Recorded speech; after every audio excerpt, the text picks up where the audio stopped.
पिछली वीडियो में हमने पढ़ा था गवर्नमेंट ऑफ इंडिया एक्ट 1858। उसमें हमने बैकग्राउंड भी पढ़ा था कि क्या वजह थी कि उनको ये एक्ट पास करना पड़ा और उसमें क्या क्या मुहर्रकात थे, यानी कि गवर्नर जनरल की जगह उन्होंने वायसराय लगा दिया और ईस्ट इंडिया कंपनी के इख्तियारात लेकर उन्होंने क्या क्या ब्रिटिश क्राउन को सौंप दिया। और जो आर्मी थी ईस्ट इंडिया कंपनी के पास वो भी सारी अब किसके अंडर में आ गई, ब्रिटिश क्राउन के अंडर में आ गई। तो उसके बाद उन्होंने फ़ौरन एक और बिल पास किया, इंडियन काउंसिल एक्ट 1861। और इसके बैकग्राउंड में देखें तो एक बैकग्राउंड में छोटा सा सर सैयद अहमद खान का भी वर्क है। उन्होंने एक रिसाला लिखा था असबाब बगावत, जो कि पब्लिश हुआ था 1859 में। ये पब्लिश हुआ था और उसमें उन्होंने लिखा था कि देखें इंडियन पीपल को अगर यहाँ जो लेजिस्लेटिव असम्बलीज हैं उनमें शमूलियत दी जाए तो ये जो बगावत हुई है ये ना होती। तो फ्यूचर में इससे बचने के लिए इनको इन्वॉल्व किया जाए इन चीज़ों के अंदर, लॉ मेकिंग प्रोसेस के अंदर। तो ब्रिटिश जो गवर्नमेंट थी उनके भी जहन में यह ख्याल आया क्यों ना इनको इन चीज़ों में शामिल किया जाए। तो उन्होंने पावर को पहले सेंट्रलाइज किया था, सारी की सारी पावर अपने पास रखी और उन्होंने काउंसिल एक बनाई थी 15 मेंबर्स की। और उस 15 मेंबर्स में कौन होते थे, ब्रिटिश पीपल। और उसके अलावा अब उन्होंने क्या किया कि पावर को डिसेंट्रलाइज कर दिया, दो असम्बलियाँ बना दी, सेंट्रल लेजिस्लेटिव और प्रोविंशियल लेजिस्लेटिव। सेंट्रल लेजिस्लेटिव में 6 डिपार्टमेंट हुआ करते थे और 6 बंदे हुआ करते थे। हायर कौन करता था, वायसराय। वायसराय की मर्जी हुआ करती थी वो किसको हायर करे। लेकिन इन 6 डिपार्टमेंट में जो बंदे हुआ करते थे वो ब्रिटिश ही हुआ करते थे। और उसके बाद इसमें एक और एडिशनल मेंबर, एडिशनल मेंबर में फिर ऑफिशियल मेंबर क्या हुआ करते थे, वो भी ब्रिटिश। और नॉन ऑफिशियल मेंबर इंडियन। ये हायर कौन करता था, ये भी वायसराय की पावर थी। और ऑफिशियल मेंबर्स में कौन हुआ करते थे, रिटायर्ड आर्मी ऑफिसर, जो रिटायर्ड टेक्नोक्रेट्स जो हुआ करते थे, ब्यूरोक्रेट्स वहाँ के ब्रिटिश के, वो हुआ करते थे। नॉन ऑफिशियल मेंबर्स में कौन हुआ करते थे, इंडियन। और इंडियन उन्हें उस वक्त जो हायर किए थे वो 3। और उसके बाद उन्होंने क्या किया, प्रोविंशियल लेजिस्लेटिव असम्बलियाँ बना दी। प्रोविंशियल लेजिस्लेटिव असम्बली में बम्बे, मद्रास, बंगाल, NWFP जो कि अब KPK है, और पंजाब, ये अलग-अलग इनकी असम्बलीज बना दी। और इस असम्बली में जो मेंबर्स हुआ करते थे वो इंडियन हुआ करते थे, अगरचे इनमें भी इस तरह की मेंबरशिप थी, यानी कि एडिशनल मेंबर्स हुआ करते थे और कुछ जो है ना वायसराय अपनी मर्जी से वहां पर बिठा दे। तो इस तरह की चीजें थी प्रोविंशियल असम्बलीज के अंदर भी। अब देखिए वायसराय के पास क्या पावर थी। वायसराय के पास पावर एक ये थी कि ये वीटो कर सकता था। वीटो पावर जो हुआ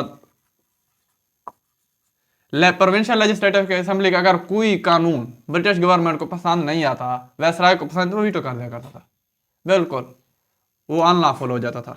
और उसके बाद जो इसके बाद एक तो ये जितने बंदे हायर करता था, ये जितनी भी होती थी हायरिंग, ये सारी की सारी किसके अंडर में होती थी, ये वायसराय के पास पावर थी। और उसके अलावा इसके पास ऑर्डिनेंस पास करने की, यानी कि कोई इमरजेंसी हो गई है तो ये अपना ऑर्डिनेंस पास कर देते। सेंट्रल लेजिस्लेटिव असेंबली से कोई इस राय के लिए बगैर जो अपना ऑर्डिनेंस दे दिया करता था। लेकिन ऑर्डिनेंस की जो मुद्दत थी उन्होंने वो रखी हुई थी, वो 6 माह होगी। 6 माह के बाद ये चीज़ खत्म, अगर ब्रिटिश क्राउन जो अगर ब्रिटिश गवर्नमेंट होगी उसको ख़त्म कर सकते हैं 6 माह के बाद।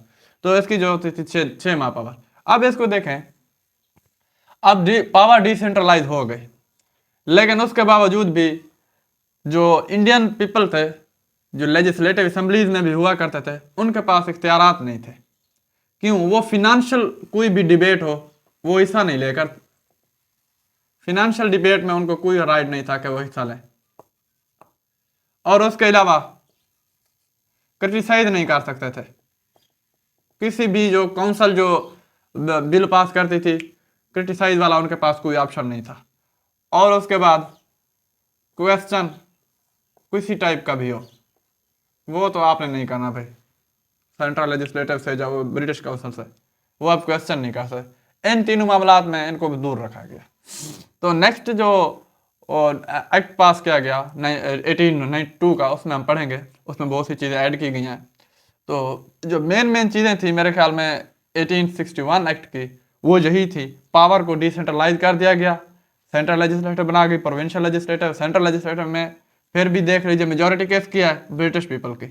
6 मेंबर्स ये होंगे, ऑफिशियल मेंबर्स में 3 बिठाए, 6 बिठाए, 6 और 6 12, 3 15 बंदे पूरी की पूरी इंडियन गवर्नमेंट को रन क्या करते थे। और उनमें से मेजोरिटी कौन, ब्रिटिश पीपल, ये की मिनोरिटी। और मिनोरिटी के पास कोटा कितना, काम क्या, फिनेंशियल डिबेट नहीं कर सकते भाई, फिनांस हम जैसे भी करेंगे खुद करेंगे सेटल, आपका कोई होगा।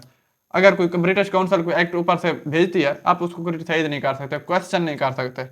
तो ये जो है ना, पावर को जो ज़्यादातर रखा गया, फिर भी सेंट्रल ब्रिटिश के पास रखा गया, लेकिन उसके बावजूद उन्होंने एक नाम का जो पावर डिसेंट्रलाइजेशन वो शुरू कर दी थी, ताकि इनको लॉ मेकिंग प्रोसेस के अंदर शामिल किया जाए, और उन्होंने किया। तो ये होगा इनके main main points. Next video में हम पढ़ेंगे 1892 का जो इंडियन काउंसिल एक्ट था, उसमें कौन कौन सी चेंजेस की गई। तो अब तक के लिए इतना ही। ये प्री पार्टीशन हिस्ट्री हमने स्टार्ट की हुई है, हम सब एक्ट पढ़ेंगे, और पार्टीशन से पहले पहले जो भी अहम अहम चीज़ें हुई वो पढ़ेंगे।